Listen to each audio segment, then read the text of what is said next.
Ha, they say that my rise to the top is long overdue. I'm just trying to cop a 3-star Goku suit. Or better yet, a Senketsu that fits over loose. Equipped with a light fiber microphone, my flow the truth. Don't let these haters rule over you like the student council. Cause if they see you making moves, then they'll never doubt you. Keep that scissor blade sharper than a surgeon's scalpel. I'm hungry like a back alley docky and by the mouthful. I'm not trying to be one star like most artists. I work the hard. Hello everyone, and welcome back to Let's Pull the Trigger on a podcast. The only podcast where we just turn on our mothers. Just straight up coups happening on this podcast. I'm Fire Princess Lily, and I am joined as always by my good friend Dr. Sea Monster. Hey Doc, how you doing? I'm good. I've had a pretty good day. Run days, good stuff going good. Good. What's been up? Let's see. I finished. Didn't finish. I caught up to the Owl House. I've seen all the episodes that are out right now. Nice. Really enjoyed the heck out of that show. I knew it would.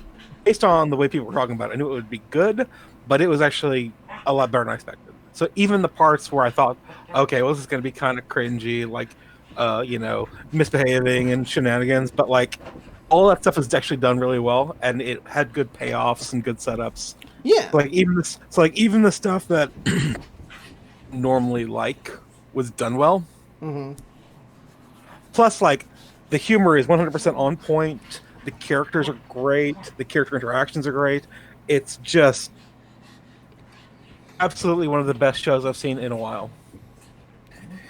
It absolutely lives up to the hype and deserves the role it has right now. It's like the standard bearer for animation on TV.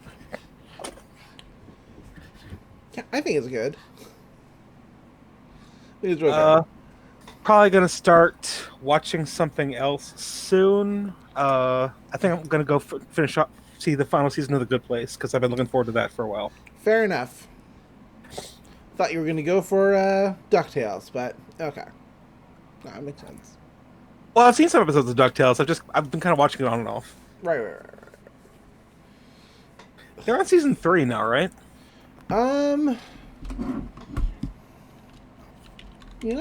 That's a good question. Let's take a look real fast. I want to say they're just on season 2, but, I could be wrong. No, yeah, we are on season 3, and it's still good.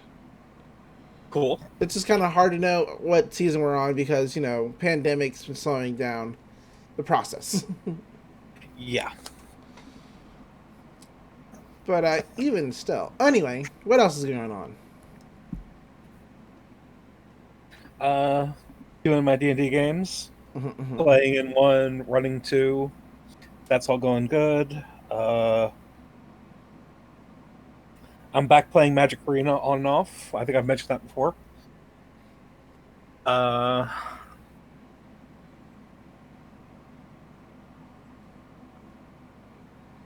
That's really it.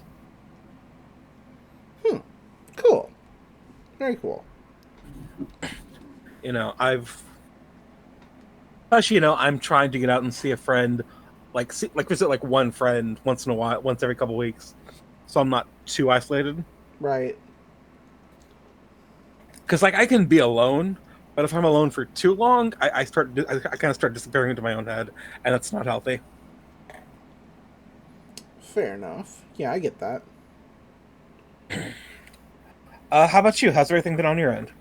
I accidentally slept too long today. I woke up at 2:30. I was like, well, that's too early to wake up. I'll just lay my head back down. I'll probably wake up in an hour. Then I woke up 2 hours later. Whoops. That's a thing that happens sometimes, I guess. I guess I was just tired. But otherwise, pretty good. So I was going to talk about something. Things, have been good. I started watching, because it just came out, Yashahime, which is the sequel series to Inuyasha, which, spoiler, I never finished Inuyasha, but I sure am going to watch Yashahime. It's, I don't know, I was going to talk about something. Things, have been good. I started watching, because it just came out, Yashahime, which is the sequel series to Inuyasha, which, spoiler, I never finished Inuyasha, but I sure am going to watch Yashahime. Things, I really like Inuyasha's daughter. She's a dummy. I love that her name is like so close to just being moron, and she actually is one. It's very good. It's very good. I like that. She's dumb.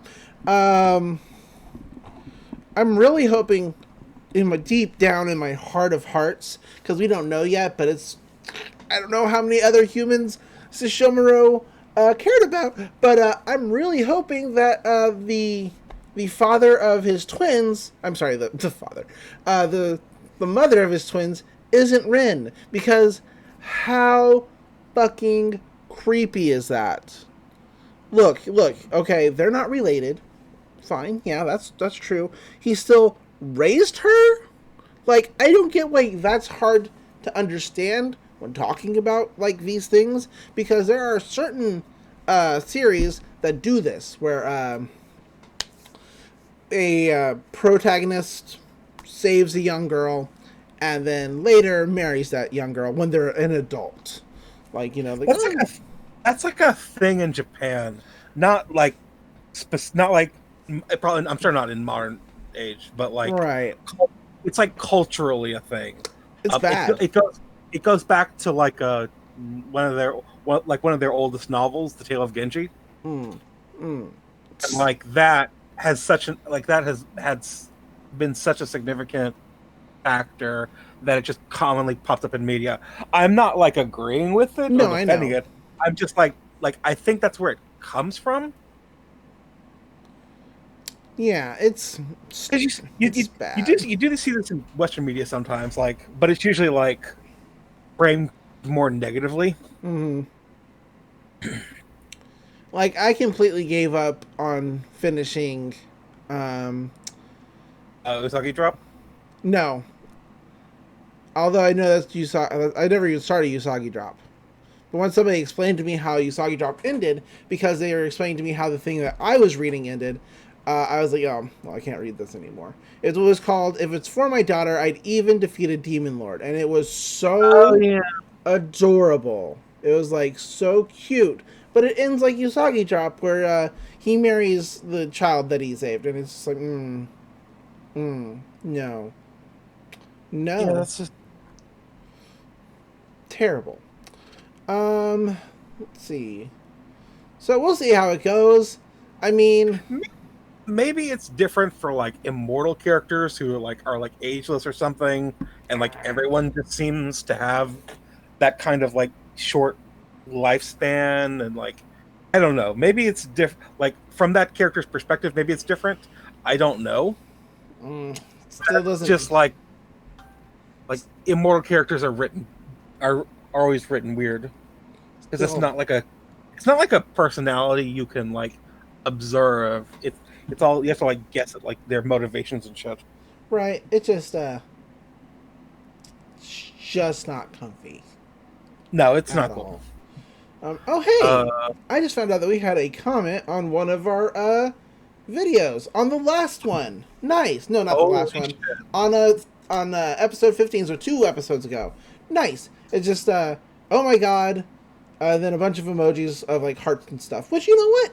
Cool. I'm cool with that. So we don't like that. And we'll say, hope you keep enjoying. Huh? You said episode 15? Yeah. Don't stop me now. We're having such a good time. Anyway. Nice. Good on us.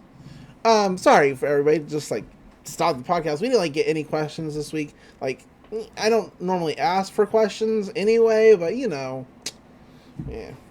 I'm gonna try to keep it up. Well, commenter, if you're still listening, thank you for the comment, and we would love to get more for you to keep watching our stuff.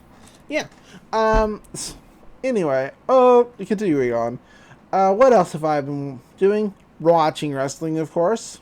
What else do I do?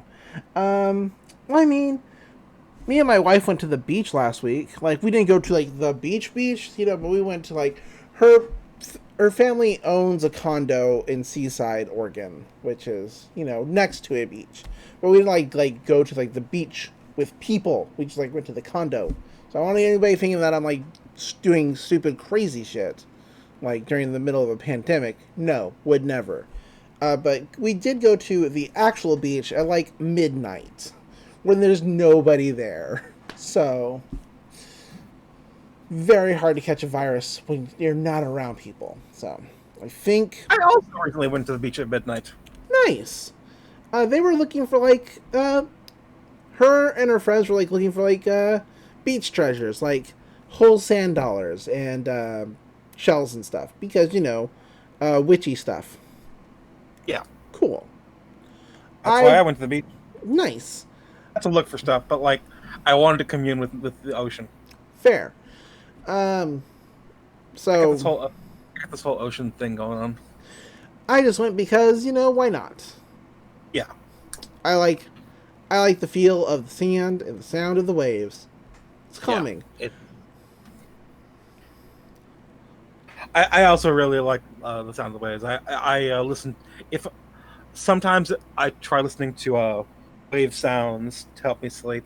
Mm-hmm. I used to listen to rain sounds, Oh. but then Harvey happened, and Oh. it did nothing but rain for like a week, Mm. and I am no longer as comforted by the sound of rain as I used to be. Fair enough. I still like rain a lot, and I still like rain, but it's not like it took me a while for it to go back to kind of like neutral, pleasant.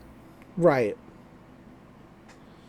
Let's see. But yeah, I have been watching wrestling since that's just a thing I'm known for. Gotta say, as much as I like AEW, love AEW as much as I love AEW, there we go. But that's how words work. They're making some questionable decisions lately that I am not on board with. Not completely. This week they had the first ever dog collar match, which I sent you that picture last week of the promo picture for it, and it was a really, really good match. Very, just really great. Everybody was bleeding, which not what I'm necessarily looking for, but it adds something to it. And Cody Rhodes, who was the TNT champion before, beat Brody Lee, who was the current TNT champion. So now Cody's the TNT champion again.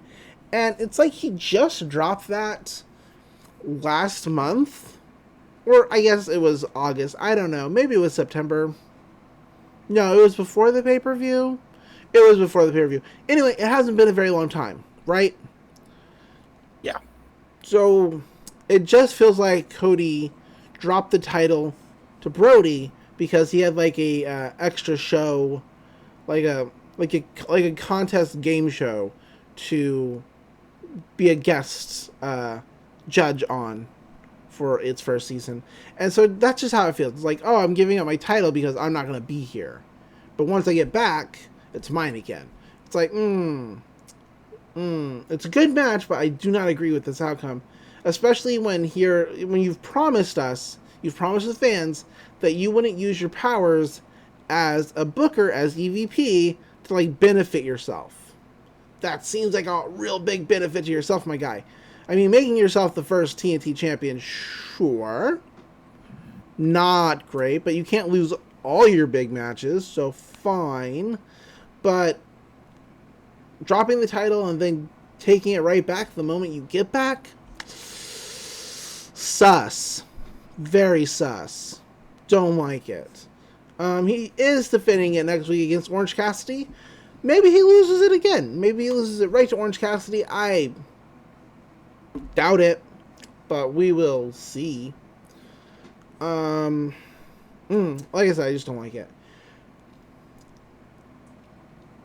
And their women's division, I thought, was getting better. It's not getting better.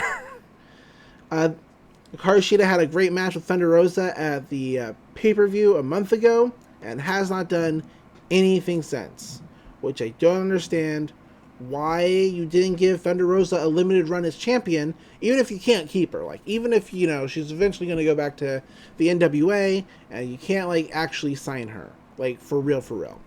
You probably still should have put the title on her just so you can, like, start doing matches with that title, like, every week or every other week. Something, more regularly than what you're doing. Because you've done everything you can with Shida. With the talent that you have. That's just how that goes. There's nothing wrong with that. She's just really good. Next week she's facing Big Swole, who she hasn't faced, so I guess you didn't do everything. But nobody believes, including me, and I love Big Swole, nobody believes that Big Swole is ready for that title. Right? She's not at Shida's level. There are three people in your company that are at Shida's level. One of them is Thunder Rosa, who you had her beat at a pay-per-view, and have teased a part 2, which I will take, but if she loses again, it's like, I don't know why. The other 2 people are Serena Deeb, who just got to the company, so I don't know that you can, and then you have Nyla Rose, who was the champion previously, and you took it off her after her second title defense, which is a whole other thing that really agitates me still to this day. But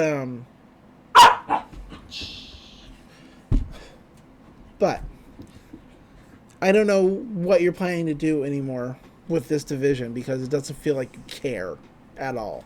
Like, you don't book your women. You don't. You give them random matches. Like this week they had Big Swole wrestle Serena Deeb, and Swole won, but they weren't even supposed to do that. That match was thrown together at the last minute. They weren't even going to do it, but they throw it at the last minute because Swole is facing Shida next week, and that one is planned, but then you're like, oh, we need like something like going into it. And it's like,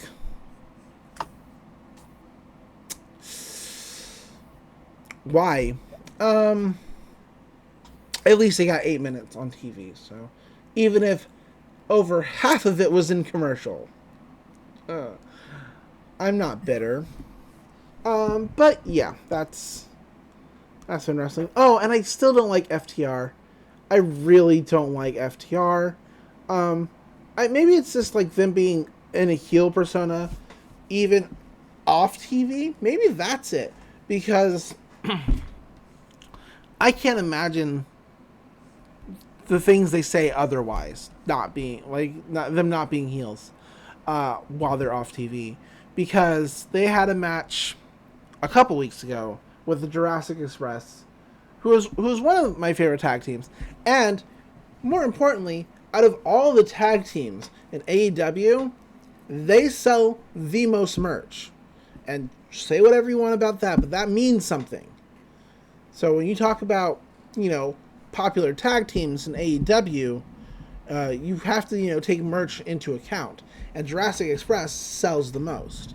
So for FTR to go on the AEW podcast this week and talk about how they did a favor to Jurassic Express facing them, they made people give a shit about Jungle Boy, I'm like, what fucking crack are you smoking?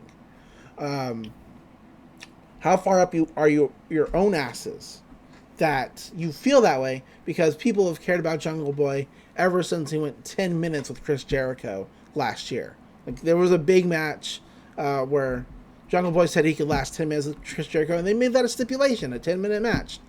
And he lasted the entire 10 minutes, and everybody's like, wow, this Jungle Boy kid, super cool. We're real invested in him, and have been invested in him. So it just feels really shitty for FTR to be like, yeah, we made Jungle Boy important, when no, you fucking didn't, you dipshits. Because they, like, I don't know if they legitimately feel like they are the greatest thing in tag team wrestling, or if that's just like their characters, because it's really hard to tell. Because a lot of people feel like they're the greatest tag team wrestlers, in the world, period.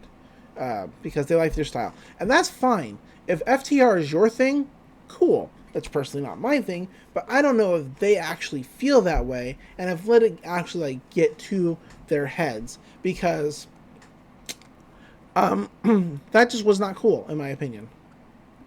to be like, oh, we're the ones who made people give a shit about Jungle Boy. Like eat shit, my guy.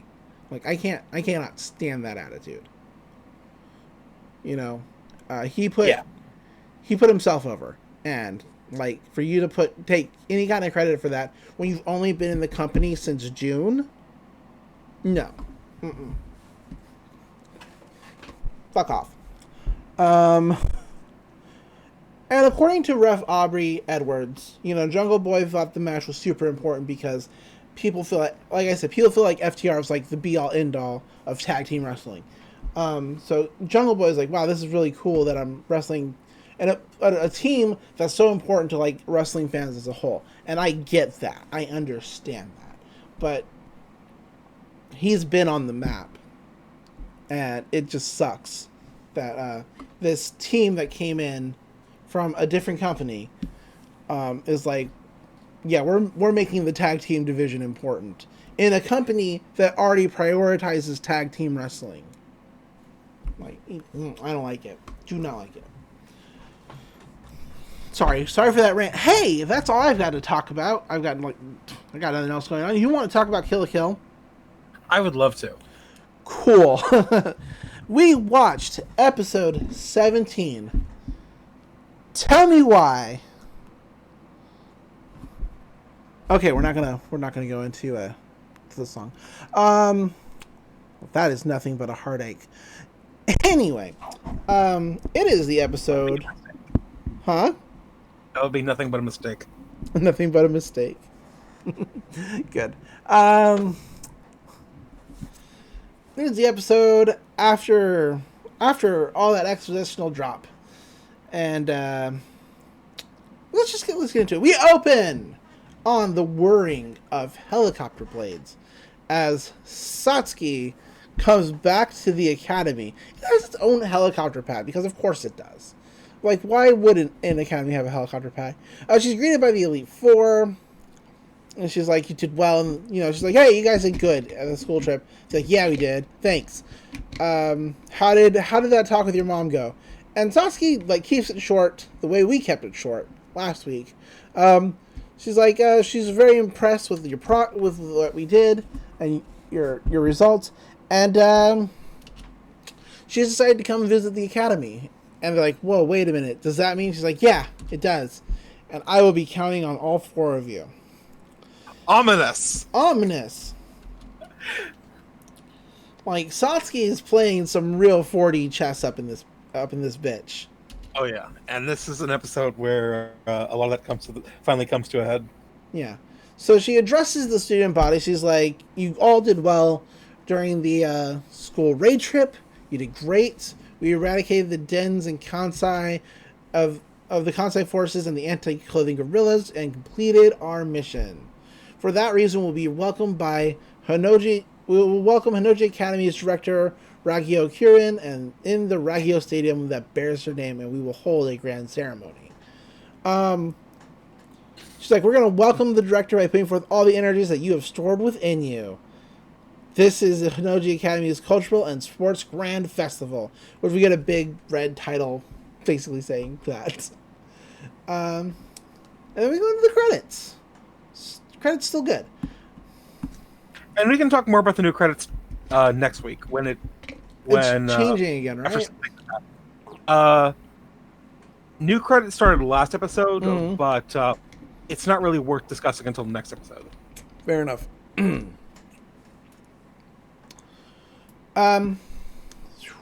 We cut back in on the scene that we ended the last episode on, with Ryoko staring down the Mohawk guy, Mako making a terrible, disgusting face, and Nitsugi just like looking on and like, uh-oh, what the fuck?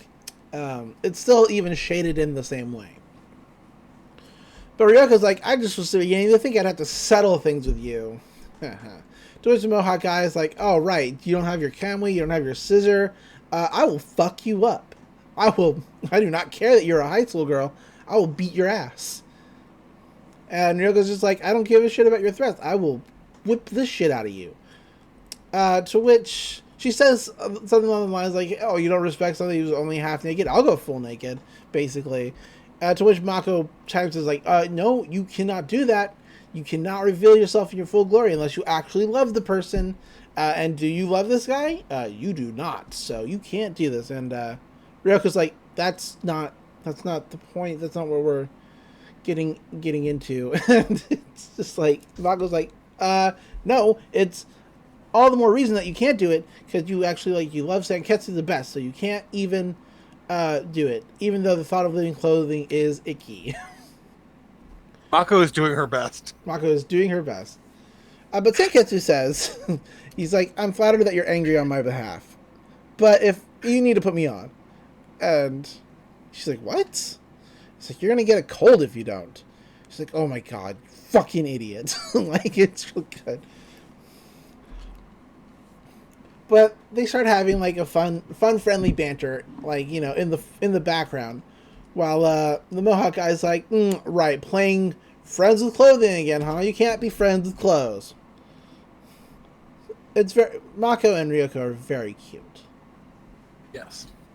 But the Mohawk guy's like, I don't even feel like shooting them anymore. He's so disgusted. We cut over to the ruins of Osaka. And Ryoko looking at the wreckage, be like, wow, this fucking sucks. And Zanketsu's like, yeah, I guess this is the power of life fibers. I'm glad that Mitsusuki kept us in the dark up until now, because, like, even looking at this, it's beggar's belief to be told that life fibers are life forms from outer space.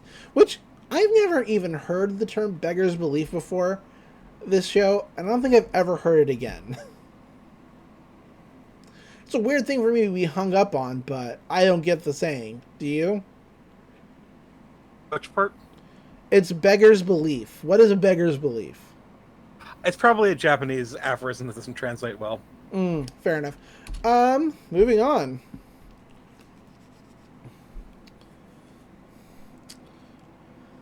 But, yeah, basically, I guess it means that it's hard to believe that life fibers come from space.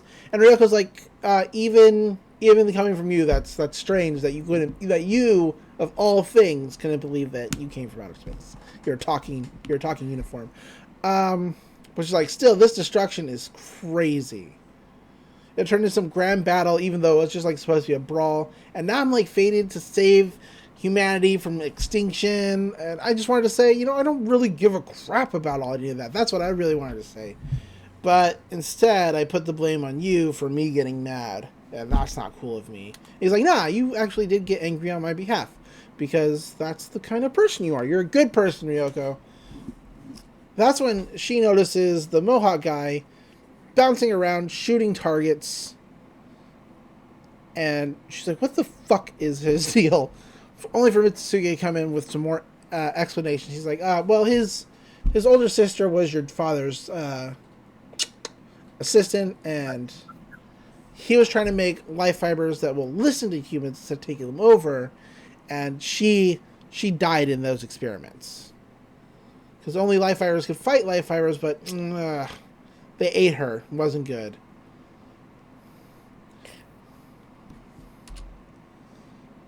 It sounded like he had something to say. Nope. Okay. So, anyways, and when she died, her last words were, continue the experiments. And Ryo's like, oh, so that's that foolish woman you mentioned, huh? He said earlier that I'd share her fate.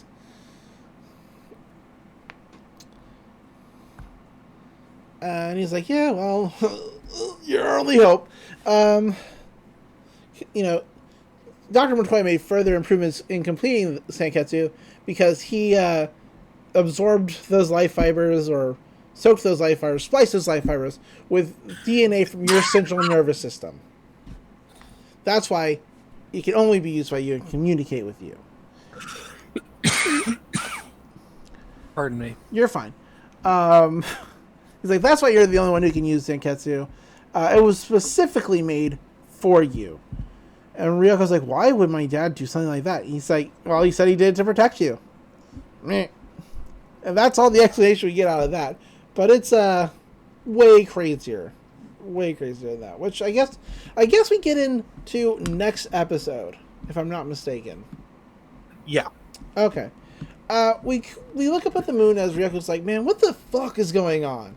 Only for us to come back down to Satsuki being served tea. And this is a really interesting scene because she's very reminiscent of the past. She like talks about, oh, I've been drinking your tea for so long.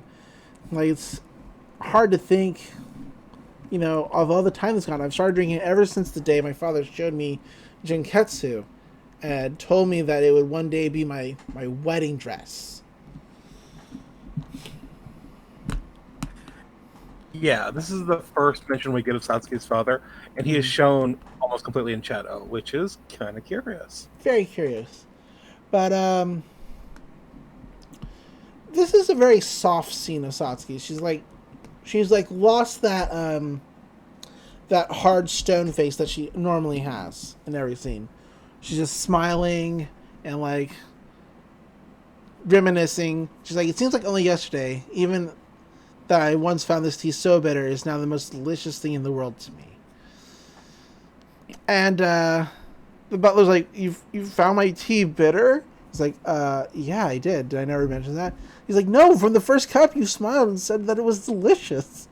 To think you were merely humoring me and enduring the bitterness. He's like, I beg your forgiveness. He's like, it's fine. You know, I guess I was a kind-hearted girl back then. And that's when we cut in on Gamagori the next morning. I can only assume it's the morning because of the way it's lit. Sun rays coming in. It's like early dawn. But Gamagori... Maybe Sasuke's just standing on the horizon. Maybe. Gamagori is like, form up at attention. Listen closely. Tomorrow is the Cultural and Sports Grand Festival, which will be held at Hanoji Academy. All No-Star students and their parents are to welcome the Director Kiryuin from the spectator seats. The ceremonial dress uniforms will be distributed to all of you, and they are being handed by the 1-star students. These tuxes and evening gowns and stuff. He's like, gather at the stadium entrance in these uniforms by 8:30 a.m. Tardiness will not be tolerated. Unkempt dress will not be tolerated. Assume that even the slightest breach of etiquette will carry the death penalty. You're dismissed. Only for Mako's dad to say, hey, wait a second, wait 1 minute. And they just appear on the stage with Gamagori and surprise them. It's pretty good. Like, who are you? He's like, I'm Barazo Manshoko, father of second year class K's Mako Manshoko. And the mom's like, and his wife. And her son. And then the dog introduces himself. It's pretty good. Which really impresses Gamagori. He's like, oh, wow, what a well-mannered family. Even the dog introduces itself. What do you want? But they're like, yeah, where's... Sorry, this is one of my favorite... I just want to say, this is one of my favorite gags in the entire series. Gamagori's reaction is just priceless. Just, even the dog introduces himself. Yeah. Nice. I love it. It always cracks me up. They ask where Mako is, only for Gamagori to make, like, a really interesting face. Just like it. He's like, I heard that Mako was conscripted into the school raid trip. All the other students have returned, but not Mako and Ryoko. Would you care to explain that? You want to tell me what's going on, bud? Only for Gamagori to say, Matoya and Manshoko, they're rebels. Yeah. They, are enemies of the school. And as the family of rebels, your home is to be confiscated. And you're to be banished from the town. And they're like, oh no, wait, hold on. Like, but however, because tomorrow is the Grand Special Festival, blah, blah, blah, I will grant you a special pardon. You will be allowed to participate. If you wish to atone for your daughter's crimes, participate in the ceremony. And wholeheartedly toast to the honor of glory of Lady Satsuki and Lady Ragyo. Is that clear?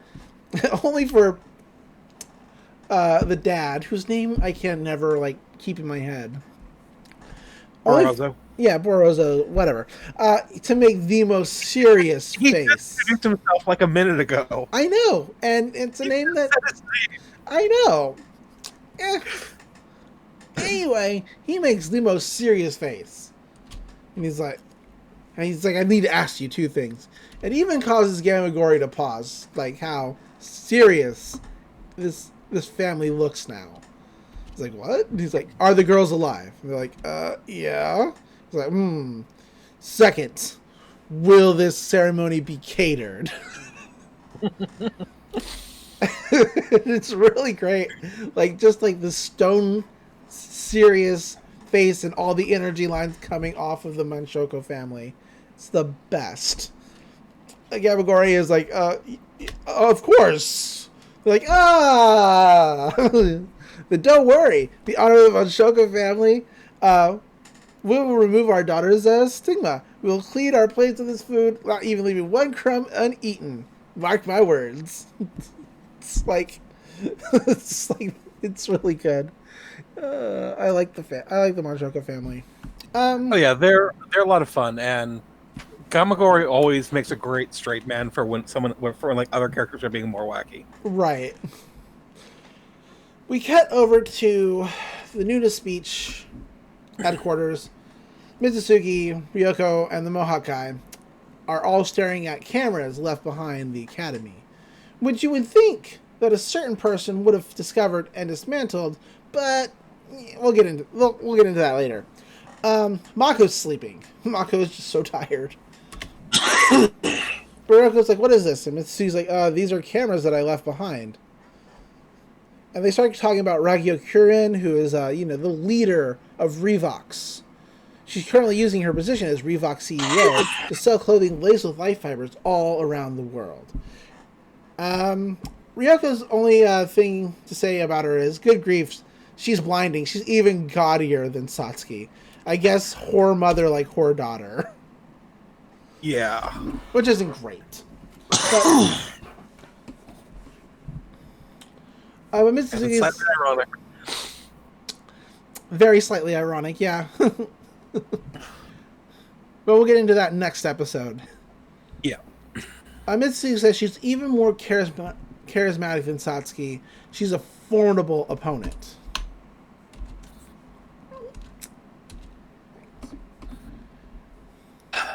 But they're watching the camera only to notice that they're bringing in a bunch of life fibers just in like bulk. And that's when they realize, oh no, they're going to conduct the final experiment at Honnouji Academy. Honnouji Academy is an experimental city. Goku uniforms created to study the human resistance to life fibers, repurposing them for military use and conquering the country's other academies. Then forcibly distributing the life fiber laced uniforms to teenagers who will have the highest resistance. After all, if all that is complete, she offers every last person in the academy up to being sacrifices for the life fibers. And Roko's like, sacrifices? Like, yes, this is the final experiment to awaken the life fibers, gather a mass of people wearing life fiber clothing in one place, and then instantly convert them into life fibers. That's the real purpose of the Cultural and Sports Grand Festival. And she's like, so wait, you're telling me that Ryoko's mom, dad, they're all going to be eaten by their clothes? And he's like, yeah, well, to put it into simple terms, that's what's going to happen. Ryoko remembers the time she went berserk. And she's like, screw that. It's not going to happen. No way I'm going to let it happen. She's like, Ryoko, I'm sorry, she's like, she says, Ragyo Kiryuin, Sasuke Kiryuin, I'm going to take you both out. She is determined to do right. And he's like, jumping it straight into the jaws of death. He's like, yeah, I'm going to jump down its throat and rip out its guts with my own teeth. Everybody's like, wow. She's like, don't worry, I'm not going to lose control again. I'm not going to make Sanketsu cry bitter tears. One way or another, I have to settle this fight with Satsuki. It has to be done. It's like, are you with me, Sanketsu? He's like, yeah, of course I am. I mean, what else am I going to do? Give me 1 second. I have to make a phone call. We're pausing. Sure. Sorry for that, everybody. So, where were we? That's right. The heroes are going to go to Honnouji Academy to stop the Grand Cultural and Sports Festival. We cut over to wherever Ragyo's headquarters are. I don't know. I really don't. It's just like a big, gaudy dome. in the middle of a city, a nondescript city. But she's being updated on the ongoings in her company by her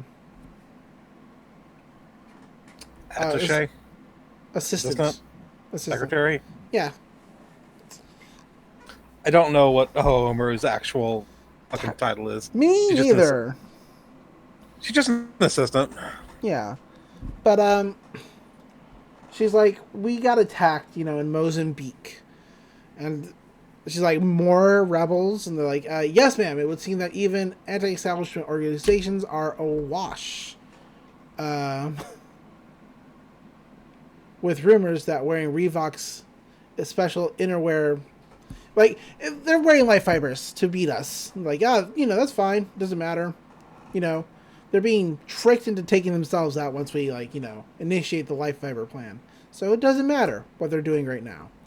She's like, imagine it. A beautiful world covered in life fibers. And tomorrow we step onto a new stage, the next stage to awakening of covers. Her assistant says, yeah, Lady Satsuki, she's super impressive. She's masterfully conquered the teenage demographic, which have the highest resistance to life fibers. And Ragyo's like, yeah, it was ingenious in negating their resistance by getting them hooked on the power of Goku uniforms. Only for Nui to be like, yeah, but those things suck. They suck. Ragyo's like, oh, right, you were more interested in Matoi's daughter. It's like, yeah, to think she gathered up the pieces of her family and stitched it back together. Like, that's crazy. It's like, there aren't many girls who could be quite that rude. Only for Ragyo to say, fair is foul and foul is fair, huh? How very like you.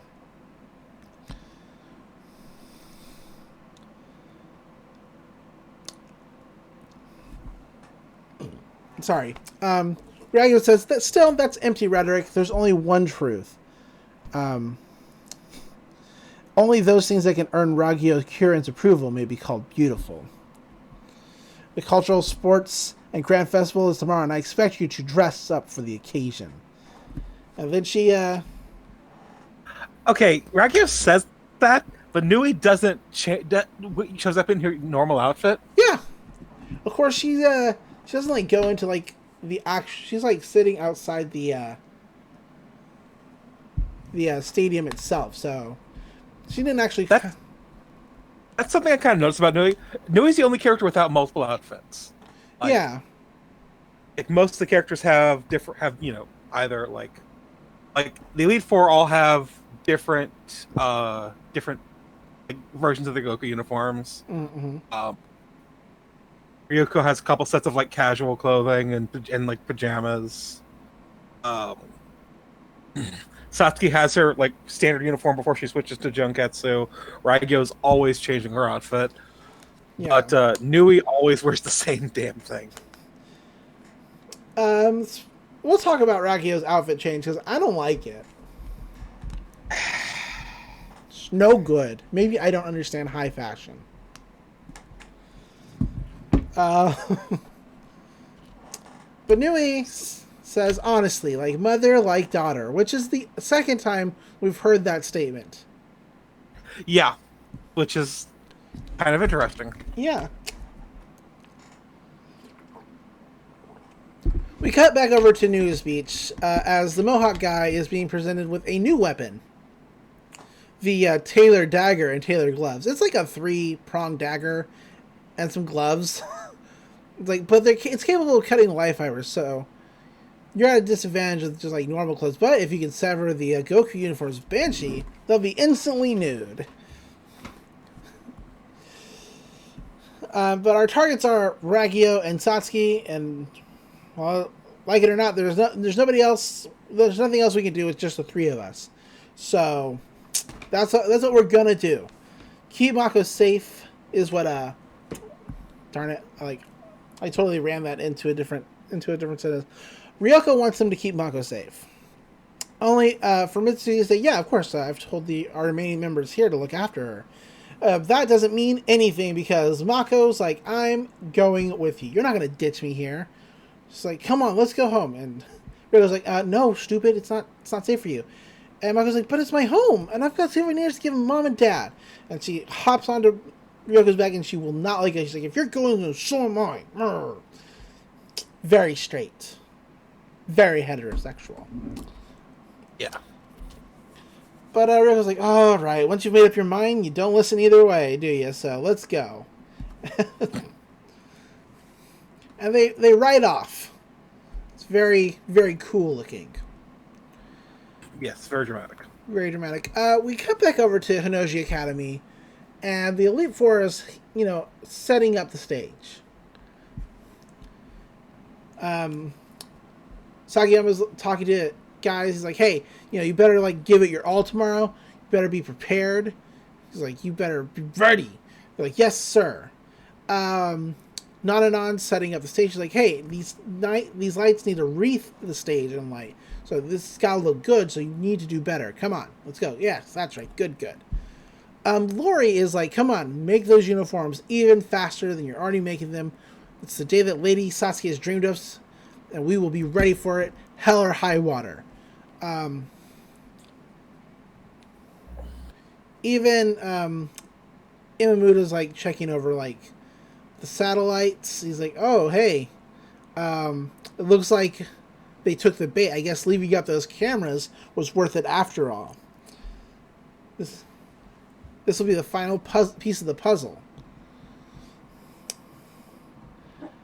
We cut over to a scene with the Elite Four and Lori and Satsuki all standing in a circle with what I can only assume is sake in their hands. Satsuki says, all preparations to welcome my mother are now complete. I appreciate all your hard work. And so, let us toast to the success of the Cultural and Sports Grand Festival. And they all drink their drink and then throw their cups right to the ground, smashing them. It's very dramatic. Yeah. I got a problem with the scene. Okay, go on. Okay, so Iori, his Goku uniform has that orange gas mask on it. Yeah.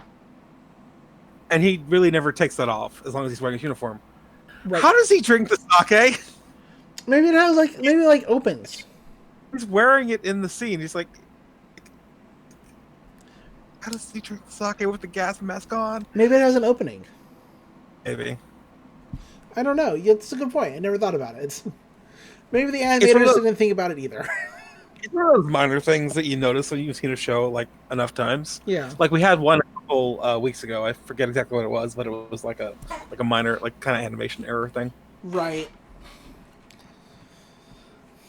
But for people who are celebrating the arrival of their leader coming, this is a very interesting scene when you think about it. Well, yeah, it's. I mean, I know why they're doing it, but it's interesting. We know, but it's kind of weird. It's kind of weird, to see. Mm-hmm. If you don't know what's coming next. Right. Exactly. But it's kind of what they've been hinting at for a while. It kind of follows through with what they've been hinting at for a long time. That Satsuki kind of has her own plan for things. And so we end on this scene on the cup, and it slowly transitions to the next day. And the Ragyo Stadium is filled to the brim with people.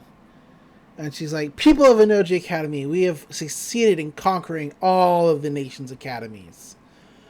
All of the fools who dare oppose our Goku uniforms have been eliminated. Today is a celebration of those accomplishments. Eat and drink your fill and praise the Kiryuin name. It's important to note that they're panning over the audience, and everybody looks real uncomfortable.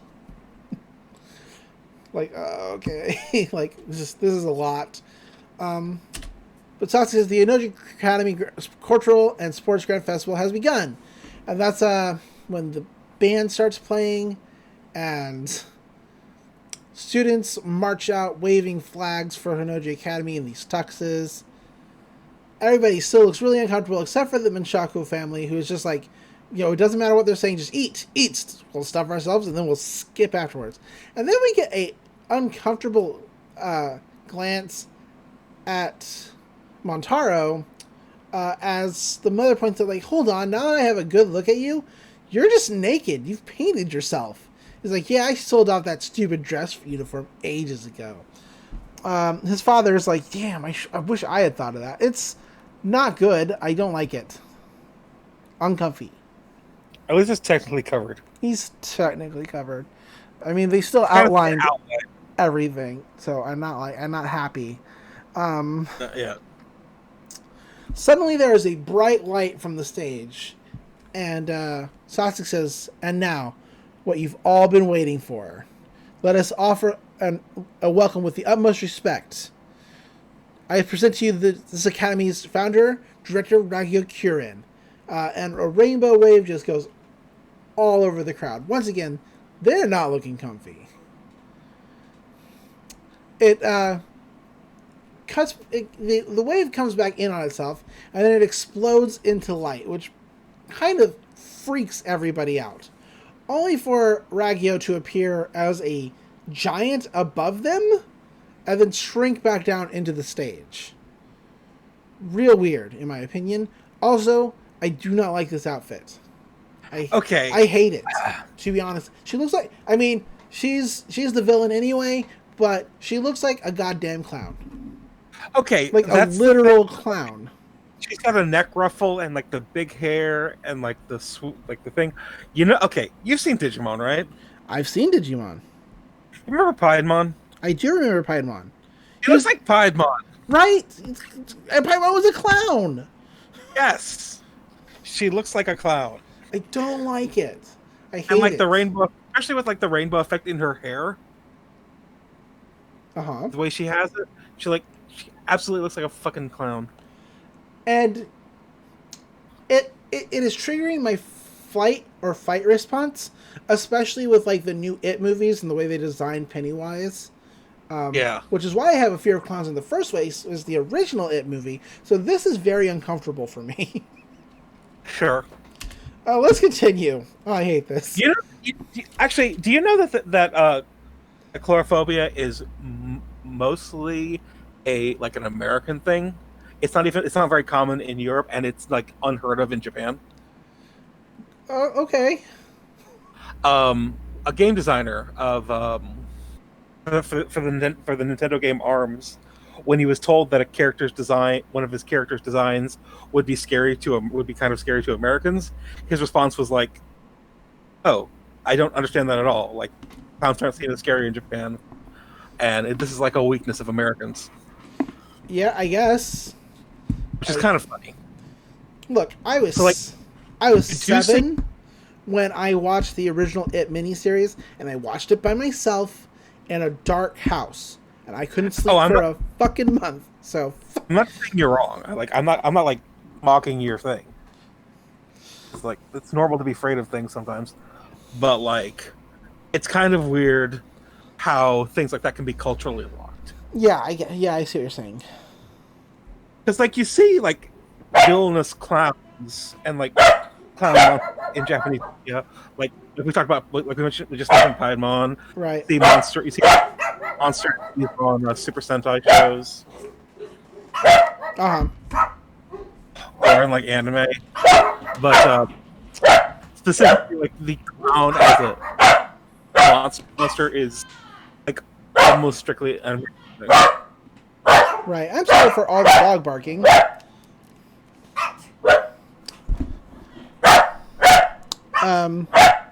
One second.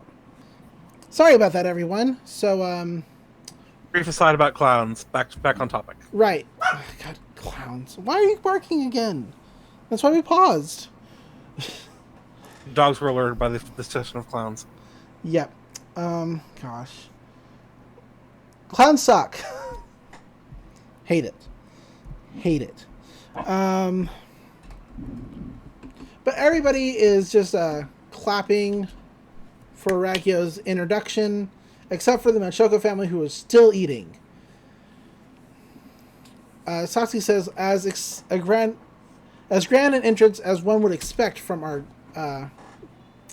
grand director. Ragyo says, yeah, a ruler must shine the whole time, at all times. She only greets 2 members of the Elite Four, Nananan and Imamuda. Nananan says, it's good to see you again. Ragyo says, how's your father? He's like, he's doing fine. She greets Imamuda by saying, are you still hacking into corporate satellites and stocks? He's like, no, I don't do those kind of things anymore. It's like, what a pity. It's really interesting. It's actually really interesting what the two of them say, because the way Nanon says what she says, it's a little sarcastic. It's like, right. Oh, hey, it's good to see you. Mm-hmm. And for Inamuto, it has this kind of implication of like, I've found better things to do. Right. Which is like really brief foreshadowing for other stuff, but I like it a lot. We cut over to Nui, who is standing at the very edge of the stadium, above everything. But this is where Ragyo makes her statement, what is the world? The world is clothing. Life fibers are the rulers of this world, and I, Ragyo Kiryuin, know and carry out their will. Hinoji Academy was created for just that purpose. The weak will serve as the foundation for what is to come. And you should consider this an honor. The Manchoko family is like, what is she talking about? It doesn't matter. Just keep eating.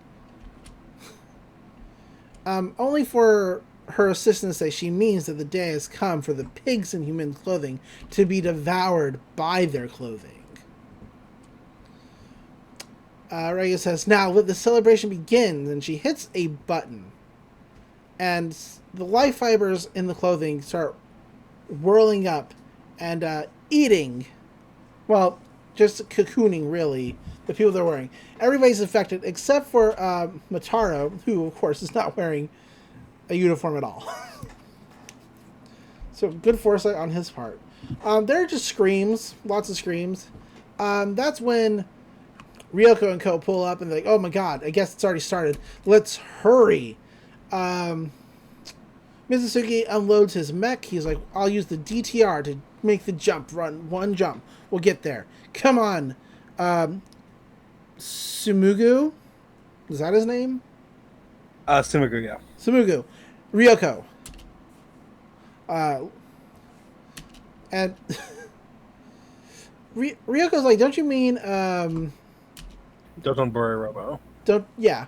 He's like, no, it's DTR. He's like, Dotonbori Robo, DTR. And like, he hates that name. He's like, why are you worried about that? Why is Ryoko worried about that? Sorry. So the DTR Dotonbori Robo joke. I actually had this explained to me once. Yes. And I have like tried to look it up to see if this is accurate, and it's kind of vague, so I don't know if it's true, but it seems to maybe. Dotonbori has a reputation of having been a red light district historically. Oh.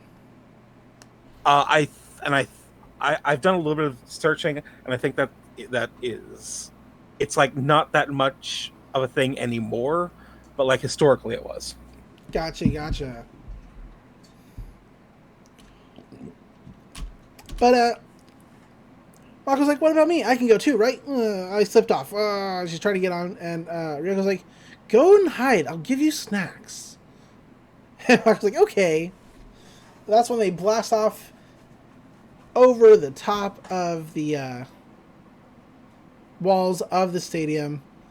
Like, okay, so the outline of the stadium and the way the crowd looks, the life fiber thing hasn't happened. But when they look at the crowd proper, it's just people cocooned up in life fibers. I mean, I guess they didn't want to, like, repaint the scene, and that's fine. But Ragyo's like, such wonderful silence.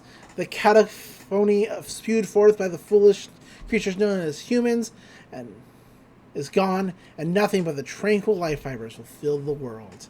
Yeah. The experiment is a success, Lady Ragyo, says her assistant. Only for Ryoko to land. She's like, I'm putting an end to this, Ragyo Kiryuin. Turn everybody back to normal now. So we get a shot of from Ragyo from the back, and the Elite Four, Satsuki and her assistant, are in the background of this shot, and their eyes are all glowing, which is also shit is about to go down. Shit is about to go down. Dogs. But Ragyo's like, oh, so you're Ryoko Matoi, and that's your Kamui Senketsu, is it? The fruits of Ishin Matoi's last futile efforts. Well, I must say, I didn't expect it to be so beautiful. Ryo says, so you're Ragyo Kiryuin, huh? I swear, you Kiryuins love to talk down to people. And Ragyo's like, yeah, I do. I am the one who knows everything in this world. I am the leader of the Kiryuin conglomerate, as she's stabbed through the chest. She looks down, and you would expect to see Ryoko's scissor blade there. Like, she just cut Ragyo short, and that would have been an interesting way to, I guess, subvert the big boss. Is just that she talked too much, and so Ryoko just straight up murdered her. We actually get but honestly, I don't think they could have done anything better than what they actually did here, which is Satsuki fucking running her through. Satsuki has stabbed her mother through the back, through the chest. She's like, what are you playing at? She's like, the time for speeches is over, director. She jams the sword in even further. Ragyo is spewing blood. Which, you know what? Given everything Ragyo's already put her daughter through, good for her. Oh, yeah. Like, this just must be years worth of therapy in one moment. Oh, yeah. Because Satsuki's face is just one of pure something. I can't tell the way her face... Half her face is covered, so I can't tell if this is like a triumphant looking like crazy or a mad crazy. Not sure. But she lifts her mother... Oh, I guess it's angry. It's very angry. She lifts her mother... It's like righteous anger. It's like righteous anger. She lifts her mother above her head with the sword and, does a move where she throws her using the sword into a bunch of spikes in a very Christ-like fashion. Yeah, Ragyo gets fucking crucified. She gets crucified. And there's so much blood. There's so much blood. It's just everywhere. It's crazy. But Satsuki straightens herself up, stares her mother down, and says, as of this moment Ragyo Kiryuin and the Hinoji Academy are in rebellion against you. Ryoko, her world is shattered. Absolutely. And it's possibly my favorite part of this episode is just the look of Ryoko, who's like, what the hell is going on? Bam, shouldn't you be doing that to me? It's like, am I still the protagonist? It's really good. She doesn't say that. It's just like that look on her face that gives us, she doesn't know what to think.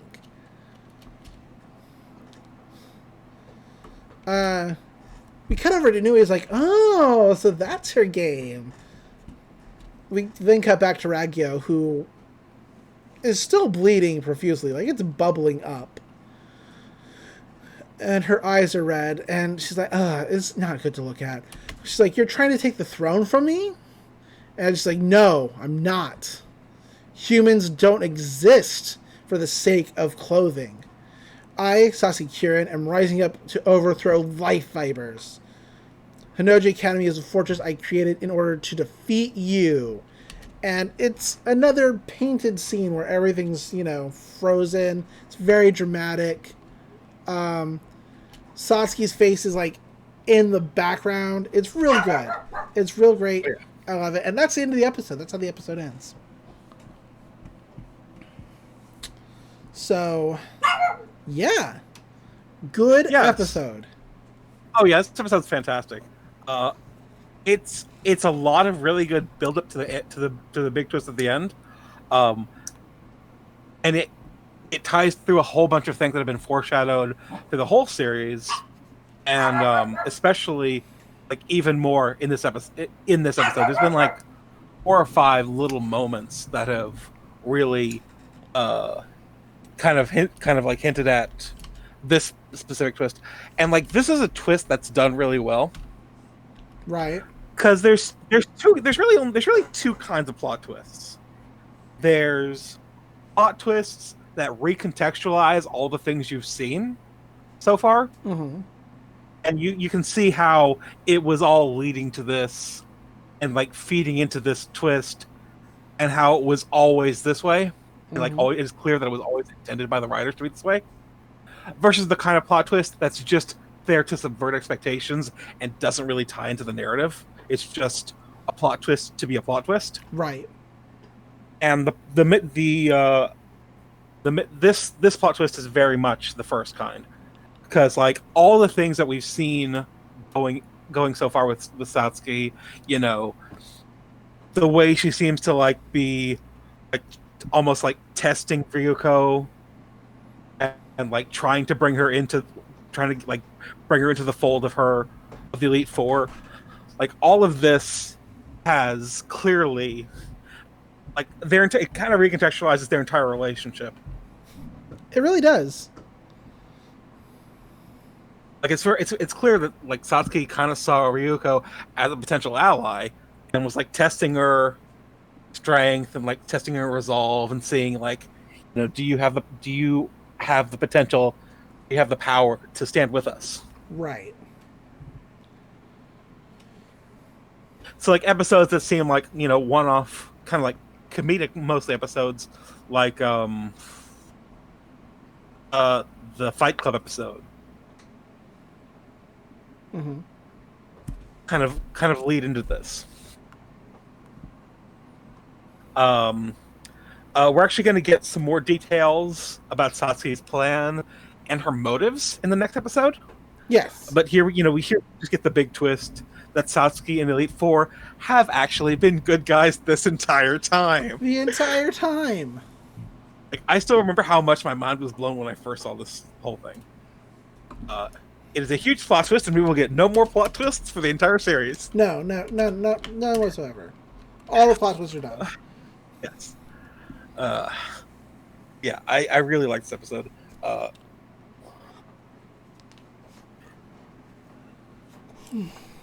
It's a good one. Yeah. Like, this is really Kill la Kill at its best, because this episode is mostly like character interaction, plot, you know, animation and action, and like and good gags that aren't just horny. Right. This is the show when this is the show as I like it, not shit like last episode. Yeah. And not like the early episodes where it's just gags about you know, skimpy outfits and shit. Right. It's finally come to its peak, and we're happy to see it. If only it stayed there for just a little longer. I will talk more about my opinion of like the twist with Satsuki and her role as like kind of like opposition to the Life Fivers and stuff. Mm-hmm. But I think I can touch on it a little bit here. Like in a lot of media, you see groups of 5. Mm-hmm. There's a main hero type character. There's like the big brute. There's the smart character. Are you saying that Ryoko is the Sixth Ranger?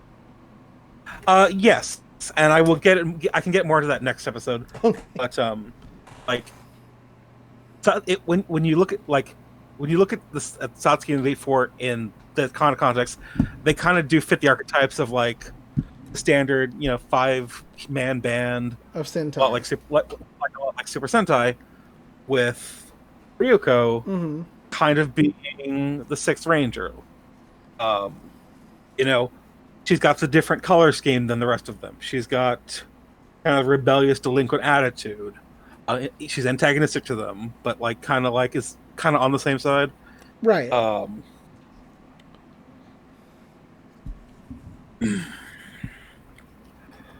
So like that's kind of one of I think is the major strengths of the series, is that they made the Green Ranger the main character from the start.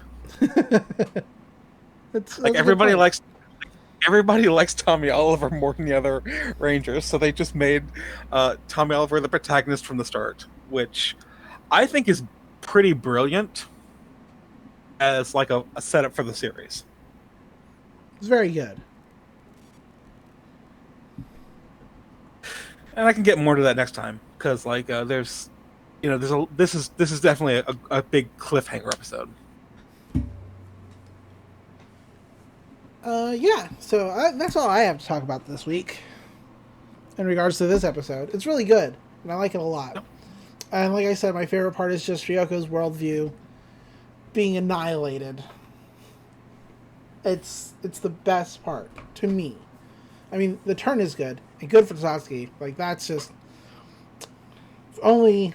Gosh, we'll get into it next episode. Yeah, so, do you have anything else to add? Nope. Just really like this episode and like the way it changed. It affects it. It kind of directs the course of the series from here forward. True. All right. So where can people find you online? I am on Twitter way too much. I'm at Dr. C Monster. That's at DRC Monster. Come and find me on Twitter, where you can see me congratulate game designers on their several decades wedding anniversary. Nice. How about you? You can always find me on Twitter at DatFirePrincess, spelled D-A-T. You can find me on the numerous podcasts I do I guess right now I'm really only on 2, because the third one is updating super sporadically, just because life is crazy, you know? But we'll see what I do. Who knows? What do I have waiting in the wings? I shouldn't have anything, but maybe I do. Yeah, and that's pretty much it. That's it. So, until next time, don't lose your way. Don't lose your way. Bye. Bye.